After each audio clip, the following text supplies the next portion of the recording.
This is a story of failure, and then trying again, and failing again, and then asking a boomer for help, and them having him make everything work again.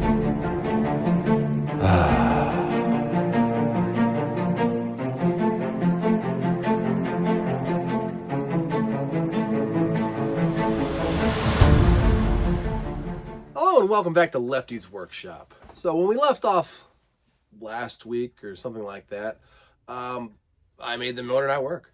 It blew the fuse in here, and the best I could do is it would spin at like very slow amount and then blow a fuse. So sometimes we do have to fall on our sword and ask people for help. And that's what this episode's all about.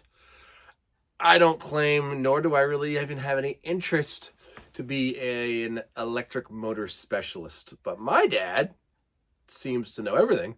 So I decided to bring it on down to him. And he had a look at it. And lo and behold, a few days later, he had it going, but it wouldn't go very fast. And then yesterday, he had it going perfectly fine, smooth as a Swiss watch. In fact, he wanted to trade me his crappy little modern day half horsepower motor for this one. So it all ended up being a good story in the end. Here's Dad using his multimeter to figure out what wire does what. Basically rewire the whole thing. And here he is figuring out that the switch that turns on from one coil to the next isn't really working out that well. Oh, that's why you got All right, so here we are. We're having a bit of a misunderstanding because my father understands electricity very much and I don't. So he has written me this nice little diagram here and I'm putting it together and it's pissing me off because I have to leave soon and I just want it to work. Hopefully we get there. All right, here goes nothing. Hopefully I don't get shocked. Look at the numerous things we've got going on here and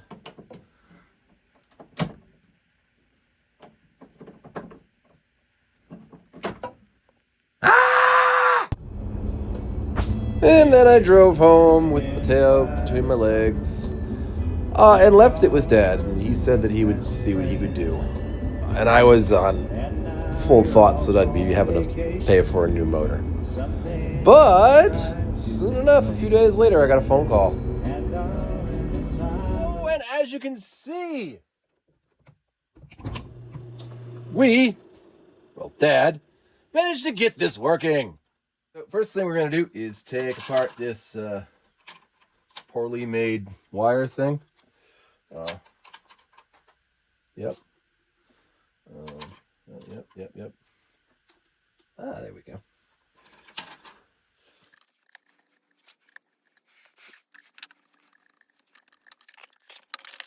Now, I could spend a lot of money and buy wire and a plug, or I could just buy a cheap extension cord and use that as a wire, which is what I'm going to do.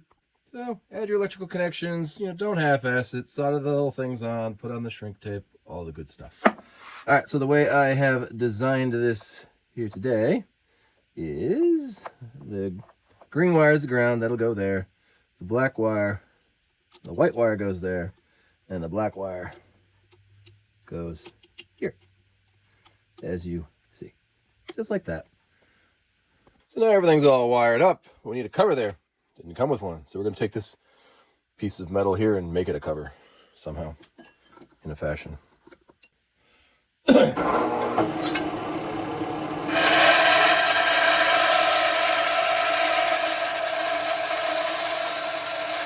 So we got this all roughed out.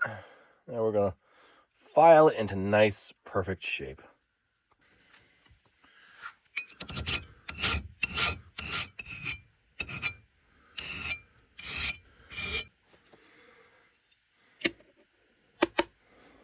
Perfect. Now the hard part, drilling the holes.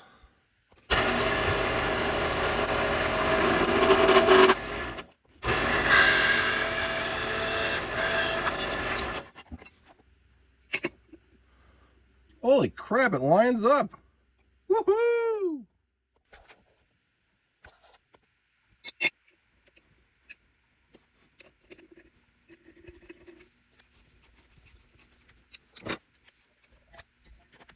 notice this motor has this bit cut out here. Now, I was going to weld that back in and make it look all good, but then I thought, I'll just put in one bolt here, and they'll slide over it, and these little pegs here will hold it in while I put the other ones in.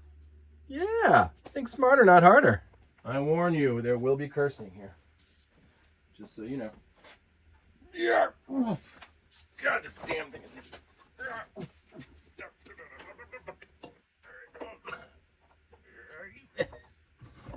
Well, that actually worked. All right. I forgot to... Well, that's just a little bit more paint that needs to be done. Where the hell the back screws go? It's right here. What an idiot. What an idiot. All right, well.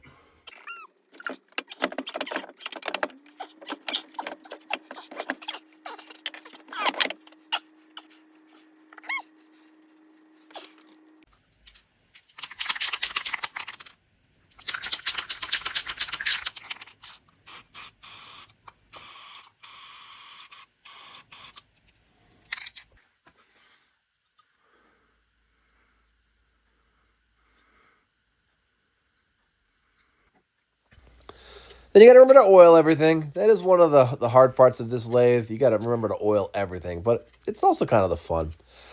But in the end here, we got it working. And it just goes to show that there's plenty of baby boomers out there, your dad, your grandpa.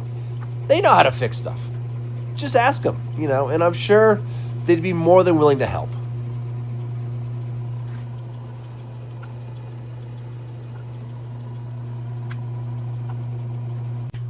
Well, there you have it. After 2 weeks and having a boomer help me out, we get it going. Thanks for watching. Please remember to like, subscribe, and share, and I will see you next week.